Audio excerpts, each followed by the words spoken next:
এক শতিকা পুৰণি ইতিহাস ইজৰাইল পেলেষ্টাইনৰ সংঘাতৰ যোৱা 15 মাহত সংঘটিত হয় ইজৰাইল হামাছৰ মাজত আটাইতকৈ ভয়াৱহ যুদ্ধখন ৪৬,৬০০ গৰাকী মানুহৰ মৃত্যু হয় এই যুদ্ধত তাৰে আধাতকৈও বেছি আছিল মহিলা বৃদ্ধ আৰু শিশু অৱশেষত আমেৰিকা যুক্তৰাষ্ট্ৰৰ মধ্যস্থতাত ইজৰাইল হামাছৰ মাজত স্বাক্ষৰিত হয় শান্তি চুক্তি তিনিটা স্তৰত হ'বলগীয়া এই চুক্তিৰে শান্তি ঘূৰি আহিবনে পেলেষ্টাইনত জানিবলৈ চেষ্টা কৰিম আজিৰ দেশ দুনিয়াত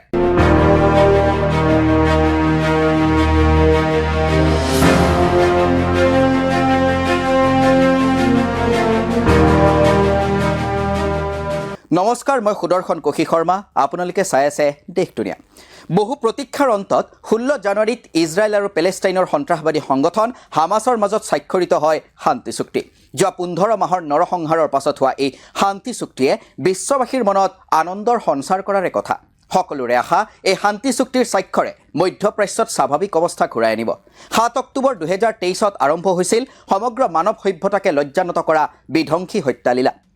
হামাছে আক্ৰমণ কৰিছিল ইজৰাইলক প্ৰায় 1200 লোকৰ মৃত্যু হৈছিল হামাছে কৰা পেৰাচুট আক্ৰমণত তাৰ পাছত ইজৰাইলৰ প্ৰত্যাক্ৰমণত বিধ্বস্ত হৈ পৰিছে গাজা ষ্ট্ৰিপ গাজাৰ স্বাস্থ্য মন্ত্ৰালয়ৰ মতে প্ৰায় 50,000 লোকৰ হত্যা কৰিছে ইজৰাইলৰ আক্ৰমণত প্ৰায় 20 লাখ লোক গৃহহাৰা হৈছে গাজাত যি নহওক শান্তি চুক্তি স্বাক্ষৰিত হোৱাৰ পাছত আশা কৰা হৈছে যে এই নৰসংহাৰ বন্ধ হ'ব আৰু গৃহহাৰা পেলেষ্টাইনীসকল নিজৰ ঘৰলৈ ঘূৰি যাব পাৰিব কিন্তু এইখিনিতেই সন্দেহ ঘনীভূত হৈছে বহুতো লোকৰ মনত কিন্তু কিয়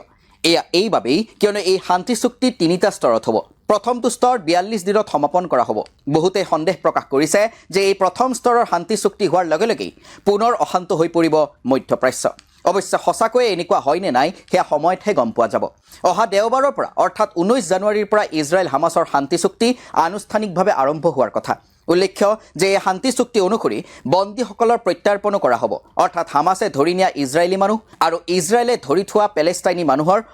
সলনি কৰা হ'ব 7 অক্টোবৰ 2023ত হামাছে পেৰাচুটেৰে কৰা আক্ৰমণৰ সময়ত 251 গৰাকী ইজৰাইলী নাগৰিক বন্দী কৰি নিছিল এতিয়াও হামাছৰ হাতত 94 গৰাকী বন্দী আছে অৱশ্যে ইজৰাইলৰ মতে সেই 94 গৰাকীৰ ভিতৰত কেৱল 60 গৰাকী লোকহে জীৱিত অৱস্থাত আছে চুক্তি অনুসৰি ইজৰাইলে প্ৰায় 1000 পেলেষ্টাইনী বন্দীক মুকলি কৰি দিব উল্লেখযোগ্য যে তিনিটা স্তৰত হ'বলগীয়া এই শান্তি চুক্তিৰ প্ৰথম স্তৰত হামাছে 33 জন বন্দীক মুকলি কৰি দিয়াৰ কথা এই দাবী কাটাৰৰ প্ৰধানমন্ত্ৰীৰ লগতে গাজাৰ জনবসতি থকা অঞ্চলৰ পৰা ইজৰাইলী সেনা পিছুৱাই আহিব আৰু স্থানান্তৰিত হোৱা লোকসকল নিজৰ ঘৰলৈ উভতি যাব পাৰিব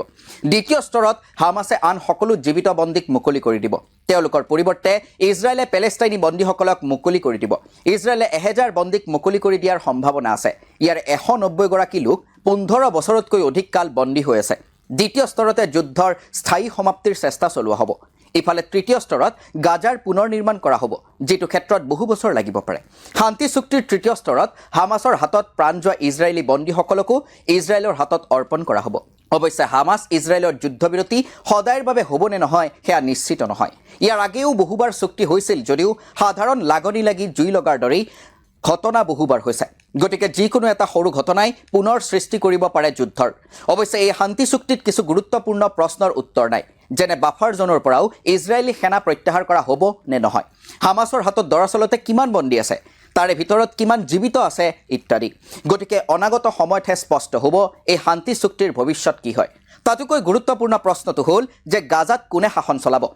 ইজৰাইলে নিবিচাৰে যে হামাছে শাসন কৰক গাজা আনকি পেলেষ্টাইনী প্ৰাধিকৰণকো এই শাসন কৰিবলৈ দিব নিবিচাৰে